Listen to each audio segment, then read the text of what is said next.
car lockouts.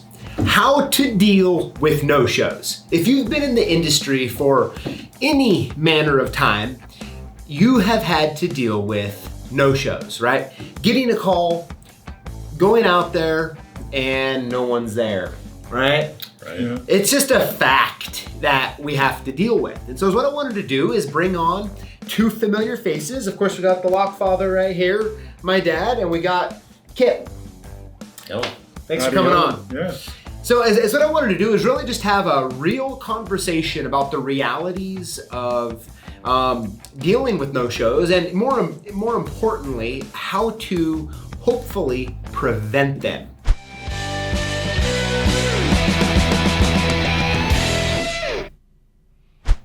So, Kip, is it safe to assume that you have gotten a call to go do a lockout? Yeah, it's happened a time or a few. Not too many times, but occasionally it happens. Yeah. It's part of the business, unfortunately. Yeah, and how does it, how many of those did you have to deal with before you were like, you know what, I need to figure out how to make this not happen again? Yeah, it took a few because I figured, and they weren't all piled up at once, obviously. Yeah. You know, it takes a while, and you start thinking, man, this is like the 5th time this has happened to me. Like, something's got to change because I'm getting irritated. Yeah. It's, if you're lucky, you're on your way to another job and happen to be right down the street from it. So, okay, it's not a huge loss. It's still irritating, but, if it's the middle of the night or something, and that was it, it's not a good time. No, it's not, is it? Not a good time. It is not, is it? So, now, Dad, I'm guessing you've had a lot of them. I've had a lot of them in the years. Yeah. And how many of them did it take for you before you were like, you know what? Like, I need to figure out a plan to hopefully prevent this in the future. Well, when it's me, okay. But once you get employees, you're paying them, or you could have sent them on a different job. Yeah. And it gets irritating. And if they're long distance away, 30 miles or more, we make them give us a credit card, and they're hesitant to give us a credit card. And we tell them, we're just going to charge you for a trip charge. When we get there, do whatever.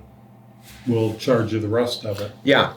Okay. Yeah. Which kind of brings me to the point where what I really want to talk about, which is what are the best strategies that you have in making sure you don't find yourself showing up to a supermarket and driving around, can't find them, you call them, no answer, and then you leave and it's cost you money, right? It's cost you your time, it's cost you the gas, maybe a potential loss of other jobs. Right. And so I'm really curious on what strategies you have to help kind of prevent it. You try. You get the type of vehicle, if it's a house lock or auto lockout, doesn't make a difference. What make, what model, what color. And get their phone number. And most of the times they're using the grocery store's phone number because their cell phone's locked in the car. Okay. So you deal with that. That's all you can do. Okay. Yeah, and I think Pete can probably attest to this. After a while, you start to get a nose for it.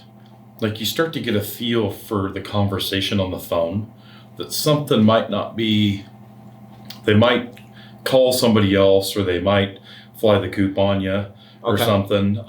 That helps, because it's weird. You get like an instinct for it. Like, yeah, something's up there, and then you start asking more questions, or for a card up front, maybe a picture ID with their address on it. I've done that before. It's, you kind of sort of get a feel, but I try, like, if I'm in text contact with them and they're constantly answering me and everything, I'm pretty sure I'm good. Hey, I'm, 20 minutes away. You still there? Or are you going to be outside? Are you going to be inside? You engage them so they know that you're on your way. Yeah. And that you haven't forgotten them, because I'll get that too. Hey, it's been 5 minutes since I called you. Are you here yet? It's like, okay, you got, calm down. Traffic. So that helps if they're in constant contact. But at some point, there's nothing you can do. Yeah. but hope for the best. I'm guessing you can kind of gauge based on like if they're like, oh yeah, no problem, or if they're like, I'll call you back. Yeah, and it's like, no, you won't. Yeah. Yeah, that's what I usually say when I hang up the phone. No, you won't, and that's fine, Yeah. But I would rather them not call me back than to go out there and nobody be there. Yeah. So. Absolutely. Yeah. That's similar for you? Oh, yeah. And, matter of fact, Kip and I've shown up on the same job. They call multiple locksmiths. Whoever gets there gets the job type thing. Okay. Well, I agree. And I have a rule about that. Oh, you do? Okay, yeah, let's hear it. I refuse to step on another locksmith's toes. I don't care who you are. If you were there first, you get the job. If I got to walk away, I have to walk away because but we still there's try to no get reason paid. to have bad blood with another locksmith. Right. Somebody needs to get paid, and if he was there first, he gets the show. That's the way it works. But I still try to get my travel time, Right. If you can. Yeah, if you can. Because, again, it still costs both of us money to get there. Yeah. And it just, first one gets there gets it, but the customer, then, you say stuff to the customer. And I've actually asked them, now, you've only called us, correct, when it's late at night? Mm-hmm. Uh-huh. Because I don't play those games at night. Yeah, I would agree with that. I haven't done that, but that's actually a good idea. So, Mm-hmm. and there's plenty of times where, it hasn't gone well when you show up. They either say they can't pay you. Sometimes they'll be there and they can't pay you, or they give you a hard time because you weren't there in 30 minutes. You were there in 32 minutes. Yeah. Exactly. Okay. I've had that one. Really? So, Okay. yeah. Okay. Yeah. Yeah. That's. I mean, hey, we're making a lot of ground here. That's another Yeah. great point. So what you're saying is that Right. if you show up second or third, you're just gonna leave and kind of Yeah. I be mean, frustrated. a lot of times they'll be polite and give me $20. I'm so sorry. I forgot to cancel this guy. They'll offer me something. And if they offer me, I won't squabble with them because of the fact that they offered first. Yeah. But I'll say, hey, I need to get a trip charge from you because you didn't bother to tell me somebody else is coming out. Yeah. So, Makes sense. that's 50-50. That can go either way. Right.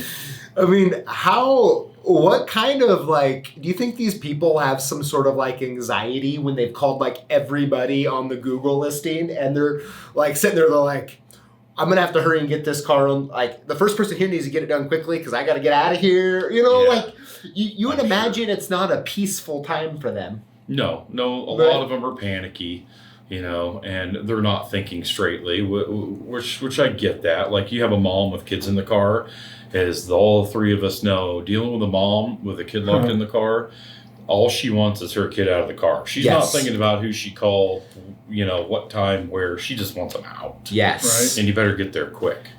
So I'm willing to be understanding. Yeah. For something like that. But some guy who decided, hey, let's have a competition and see who can get here first, I have no sympathy for him. Yeah. Right. And that's usually where I'll stand my ground to be like, I'm not doing it. You need to pay me. Yeah. So. Yeah. And you're kind of the thing, if you're first, of course, you're probably there doing the work. Right. But if you're second or third, you're like, hey, I'm getting paid. You called me. We had a phone contractual agreement. Right. They say, well, you haven't done anything. I said, yes, I've come to you. There's cost to that. My time, the vehicle, the whole bit. And I expect to be paid. And what's the outcome of that? What percentage would you say that you get something? 50%. 50%.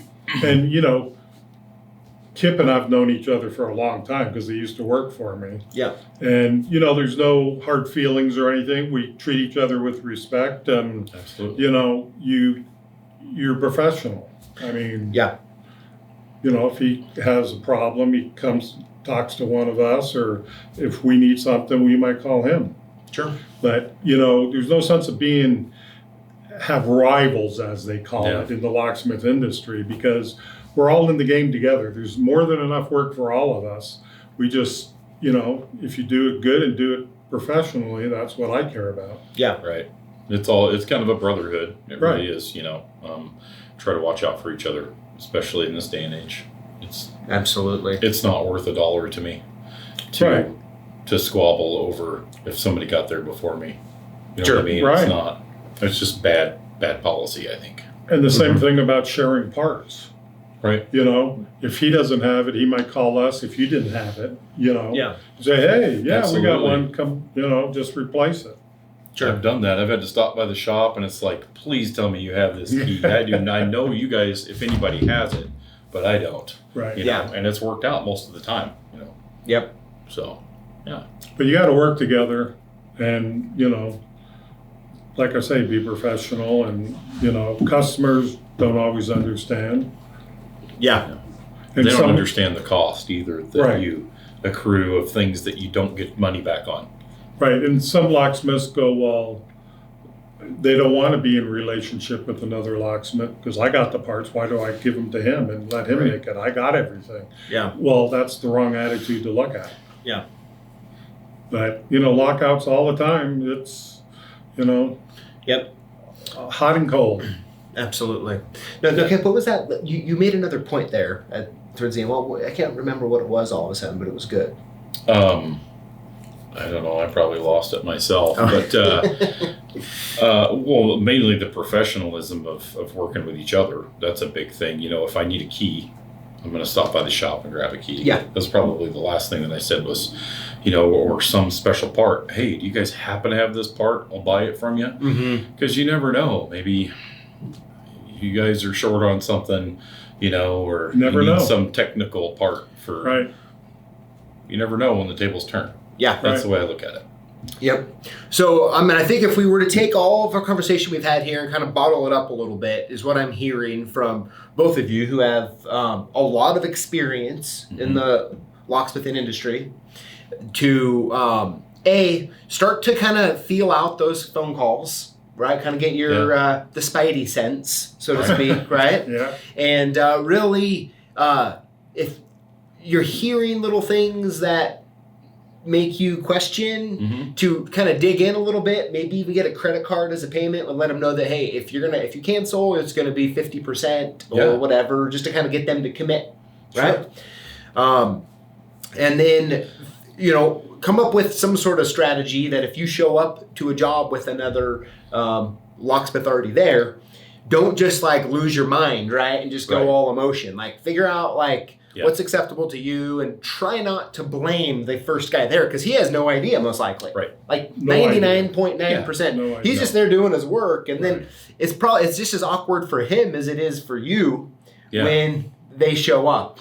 Yeah, they give you the look. Like if you show up second, it's just like, oh no, here's another locksmith. This might go bad because if they don't know me, they don't know Pete, they don't know anybody, they're gonna like, man, is this guy gonna tear me to pieces? Is he mad?